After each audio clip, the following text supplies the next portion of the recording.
Hai, salam Katolisitas. Kita akan mendengarkan bacaan Injil dan renungan Minggu Paskah ketiga. Dalam nama Bapa dan Putra dan Roh Kudus. Amin. Inilah Injil suci menurut Yohanes.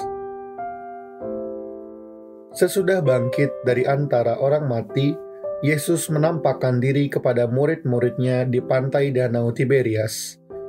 Ia menampakkan diri sebagai berikut. Di pantai itu berkumpul Simon Petrus, Thomas yang disebut Didimus, Nathanael dari Kana yang di Galilea, anak-anak Zebedeus, dan 2 orang murid Yesus yang lain. Kata Simon Petrus kepada mereka, "Aku pergi menangkap ikan." Kata mereka kepadanya, "Kami pergi juga dengan engkau." Mereka berangkat lalu naik ke perahu. Tetapi malam itu mereka tidak menangkap apa-apa. Ketika hari mulai siang, Yesus berdiri di pantai. Akan tetapi murid-murid itu tidak tahu bahwa itu adalah Yesus. Kata Yesus kepada mereka, "Hai anak-anak, adakah kamu mempunyai lauk pauk?" Jawab mereka, "Tidak ada." Maka kata Yesus kepada mereka, "Tebarkanlah jalamu di sebelah kanan perahu, maka akan kamu peroleh." Lalu mereka menebarkannya, dan mereka tidak dapat menariknya lagi karena banyaknya ikan. Maka murid yang dikasihi Yesus berkata kepada Petrus, "Itu Tuhan." Ketika Petrus mendengar bahwa itu adalah Tuhan, maka ia mengenakan pakaiannya, sebab ia tidak berpakaian, lalu terjun ke dalam danau. Murid-murid yang lain datang dengan perahu, karena mereka tidak jauh dari darat, hanya kira-kira 200 hasta saja, dan mereka menghela jala yang penuh dengan ikan itu. Ketika tiba di darat, mereka melihat api arang, dan di atasnya ada ikan serta roti. Kata Yesus kepada mereka, "Bawalah beberapa ikan yang baru kamu tangkap itu." Simon Petrus naik ke perahu, lalu menghela jala itu ke darat, penuh ikan-ikan besar, 153 ekor banyaknya. Dan sungguh pun sebanyak itu ikannya, jala tidak koyak. Kata Yesus kepada mereka, "Marilah dan sarapanlah." Tidak ada di antara murid-murid itu yang berani bertanya kepadanya, "Siapakah engkau?" Sebab mereka tahu bahwa ia adalah Tuhan. Yesus maju ke depan, mengambil roti dan memberikannya kepada mereka. Demikian juga ikan itu. Itulah ketiga kalinya Yesus menampakkan diri kepada murid-muridnya sesudah ia bangkit dari antara orang mati. Sesudah mereka makan, Yesus berkata kepada Simon Petrus, "Simon, anak Yohanes, apakah engkau mengasihi aku lebih daripada mereka ini?" Jawab Petrus kepadanya, "Benar Tuhan, Engkau tahu bahwa aku mengasihi engkau." Kata Yesus kepadanya, "Gembalakanlah domba-dombaku." Kata Yesus pula kepadanya untuk kedua kalinya, "Simon, anak Yohanes, apakah engkau mengasihi aku?" Jawab Petrus kepadanya, "Benar Tuhan, Engkau tahu bahwa aku mengasihi engkau." Kata Yesus kepadanya, "Gembalakanlah domba-dombaku." Kata Yesus kepadanya untuk ketiga kalinya, "Simon, anak Yohanes, apakah engkau mengasihi aku?" Maka sedih hati Petrus karena Yesus berkata untuk ketiga kalinya, "Apakah engkau mengasihi aku?" Dan ia berkata kepadanya, "Tuhan, Engkau tahu segala sesuatu. Engkau tahu bahwa aku mengasihi Engkau." Kata Yesus kepadanya, gembalakanlah domba-dombaku. Aku berkata kepadamu, sesungguhnya ketika engkau masih muda, engkau mengikat pinggangmu sendiri dan engkau berjalan kemana saja kau kehendaki. Tetapi jika engkau sudah menjadi tua, engkau akan mengulurkan tanganmu dan orang lain akan mengikat engkau dan membawa engkau ke tempat yang tidak kau kehendaki. Dan hal ini dikatakannya untuk menyatakan bagaimana Petrus akan mati dan memuliakan Allah. Sesudah mengatakan demikian, ia berkata kepada Petrus, "Ikutlah aku." Dalam nama Bapa dan Putra dan Roh Kudus. Amin.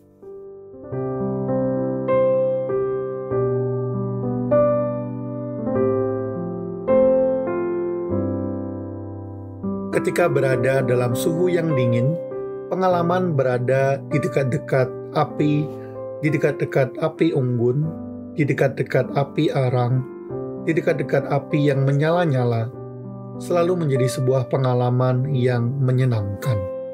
Kehangatan yang ditawarkannya menjadi obat di tengah kedinginan yang kita rasakan. Namun ketika kita sudah merasakan kehangatan itu, kita juga sering dihadapkan pada permasalahan yang lain, yaitu permasalahan terlalu nyaman. Kita seringkali hanya berfokus pada kehangatannya saja, tetapi kita lupa pada api yang menyebabkan kehangatan itu memancar. Padahal, jika tidak ada api, tidak ada kehangatan. Jika kita tidak berdiri di dekat-dekat api, kehangatan itu tidak akan dapat kita rasakan. Jika tidak ada Tuhan, tidak ada kebahagiaan. Jika kita tidak berdiri di dekat-dekat Tuhan, kebahagiaan itu tidak akan dapat kita rasakan. Belum lama rasanya kita mendengar cerita tentang pengkhianatan Santo Petrus. Ia menyangkal Yesus bukan 1 kali, bukan 2 kali, tetapi 3 kali. Ia menyangkalnya sambil menghangatkan diri di dekat api arang. Ia terlalu nyaman berada di dekat api arang itu. Ia terlalu nyaman mengejar kehangatan, sampai-sampai ia melupakan api yang menjadi sumber kehangatan itu. Ia terlalu nyaman dalam mengejar kebahagiaannya, sampai-sampai ia melupakan gurunya sendiri. Yang ia pikirkan saat itu hanya bagaimana agar ia tidak tertangkap oleh para prajurit. Kita semua juga ingin merasakan kebahagiaan dalam hidup. Tetapi ketika kita sudah merasakannya, seringkali kita melupakan Tuhan yang menjadi sumber kebahagiaan itu. Kita pikir kita dapat merasakan kehangatan itu sekalipun berada jauh dari api. Kita pikir kita dapat merasakan kebahagiaan itu sekalipun kita jauh dari Tuhan. Pada akhirnya, rasa penyesalan, rasa sedih, dan rasa gagallah yang datang kepada Petrus, bukannya kebahagiaan.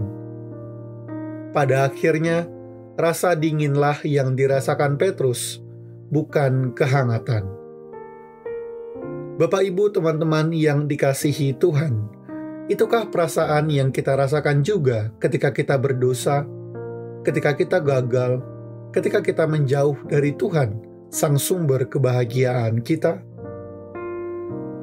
Jika iya, artinya kita sudah di jalan yang benar. Tetapi jika tidak, kita perlu memupuk rasa penyesalan itu di dalam diri kita. Allah tidak akan menolak hati yang tunduk dan bertobat. Kurban baginya adalah hati yang remuk redam, begitu kata pemazmur. Walaupun kita meninggalkan api dan mengejar sumber-sumber kehangatan lain, api itu tetap setia menyala, menunggu kita untuk kembali dan menikmati kehangatannya lagi. Dengan cara yang sama, Allah selalu setia mencintai kita.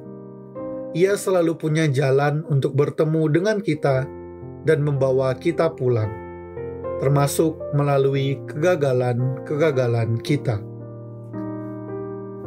Seringkali kita gagal dalam hidup dan Allah mengizinkan itu terjadi. Allah tidak tinggal diam, tapi Dia mengizinkan itu terjadi. Jika Allah tidak mengizinkan itu terjadi, maka itu tidak akan terjadi. Tetapi ketika Ia mengizinkan itu terjadi, Ia tidak membiarkannya hanya menjadi sebuah kegagalan. Ia sudah menyiapkan hal indah di balik kegagalan itu. Lewat bacaan hari ini, Santo Petrus kembali mewakili kita dalam pengalaman cinta dan kesetiaan Tuhan ini. Di tepi Danau Tiberias, Yesus bertemu kembali dengan Petrus dalam situasi yang sama ketika Petrus mengkhianatinya, yakni di dekat api arang.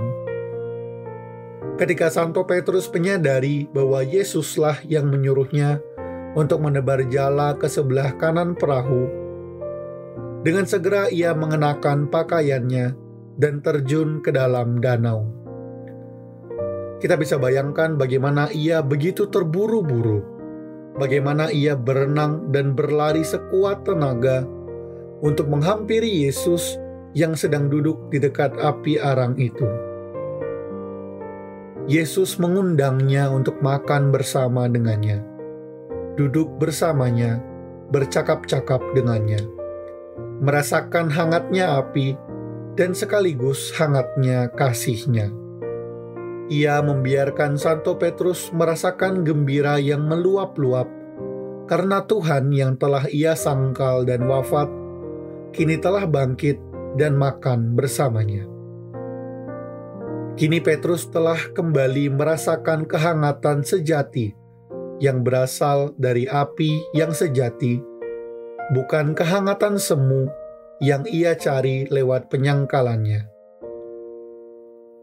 Dan setelah makan di dekat api arang itu, Yesus bertanya 3 kali kepada Petrus, "Apakah engkau mencintai aku lebih daripada mereka ini?"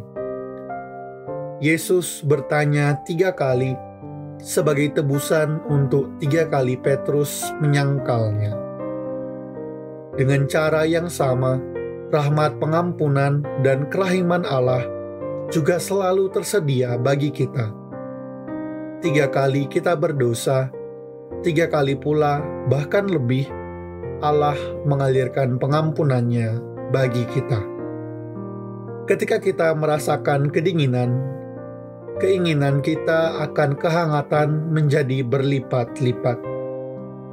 Ketika Allah mengizinkan kita untuk mengalami kegagalan, kemunduran, dosa, Ia mengharapkan agar keinginan kita untuk selalu berada di dekat-Nya juga menjadi berlipat-lipat.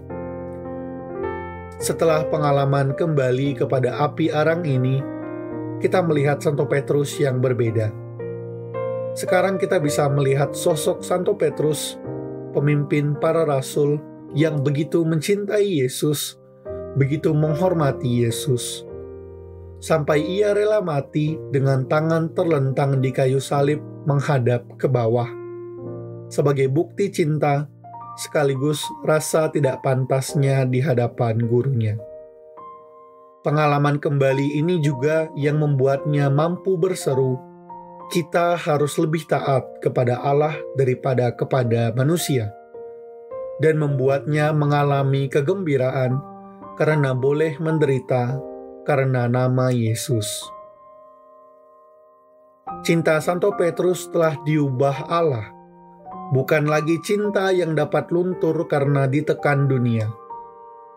Kini cinta Santo Petrus adalah cinta yang mendalam, seperti yang diteladankan gurunya, rela mati demi sahabat-sahabatnya. Semua ini terjadi karena pengalaman kegagalan yang Allah izinkan terjadi dalam hidupnya, dan kesediaannya untuk menjawab panggilan Allah untuk kembali kepadanya, kepada sumber kehangatan itu. Bapak, Ibu, teman-teman yang dikasihi Tuhan, cerita Santo Petrus hanya satu dari begitu banyak kisah kasih Allah kepada kita, bahwa kegagalan-kegagalan kita, dosa-dosa kita, selalu dapat diubahnya menjadi titik balik agar kita dapat semakin mencintainya. Kegagalan-kegagalan kita selalu dapat diubahnya menjadi sebuah undangan untuk kembali kepadanya. Yang kita perlukan persis seperti Santo Petrus, berlari menghampiri Dia yang telah menunggu kita. Yesus yang menunggu Petrus di api arang juga telah menunggu kita di bilik pengakuan dosa. Sakramen pengakuan dosa selalu menjadi pengalaman kemenangan bagi kita. Itu adalah tempat untuk Allah meminta kita satu lagi kesempatan agar Dia dapat mencintai kita, seperti api yang meminta satu lagi kesempatan agar Ia dapat memancarkan kehangatannya bagi kita.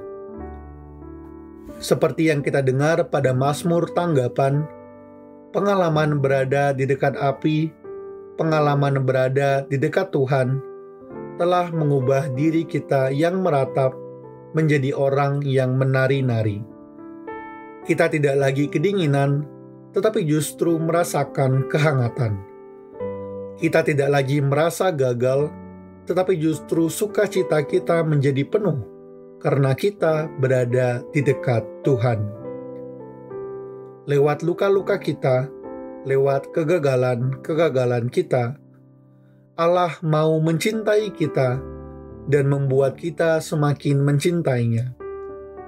Ia mau agar seperti yang dikatakan Beato Carlo Acutis, rencana hidup kita adalah selalu dekat dan bersatu dengan Dia. Bapak, Ibu, teman-teman yang dikasihi Tuhan, hari ini kita diajak untuk bergembira bersama dengan Santo Petrus, karena kegagalan kita telah diubah Yesus menjadi sarana kita untuk semakin mencintainya. Mari kita berlari bersama Santo Petrus untuk menemui Yesus yang menunggu kita di dekat api unggun untuk merasakan kehangatan cintanya. Syukur kepada Allah.